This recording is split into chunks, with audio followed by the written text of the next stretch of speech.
Will নাকি will be? আমরা অনেকেই অনেক সময় কনফিউজড হয়ে যাই এই উইল এবং উইল বির ব্যবহার নিয়ে, কোথায় উইল বসবে আর কোথায় উইল বি বসবে। চলুন আজকে একটি চমৎকার টেকনিকের মাধ্যমে বিষয়টা ক্লিয়ার করার চেষ্টা করি। মনে রাখবো আমরা হওয়া বা থাকা বোঝাতে উইল বি আর কোনো কাজ বোঝাতে উইল। আই এম রিপিটিং, হওয়া বা থাকা উইল বি আর কোনো কাজ বোঝাতে উইল। সে ফর এক্সাম্পল, আপনি বললেন আমি ঢাকায় থাকবো, তাহলে লক্ষ্য করুন এটা কিন্তু হওয়া বা থাকা অর্থে বোঝাচ্ছে। এক্ষেত্রে কি হবে?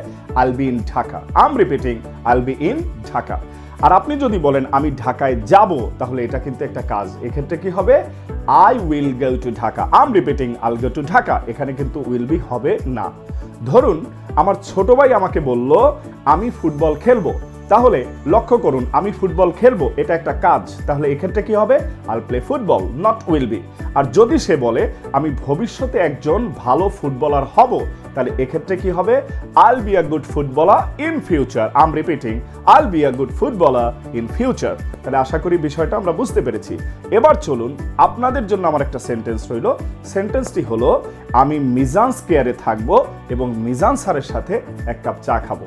তাহলে এই সেন্টেন্সটা ইংলিশে খুব দ্রুত লিখে আমাকে কমেন্ট সেকশনে জানাতে হবে। I'll be waiting for your response my dear. আজ তাহলে এই পর্যন্তই। Learn English and be happy. Thank you.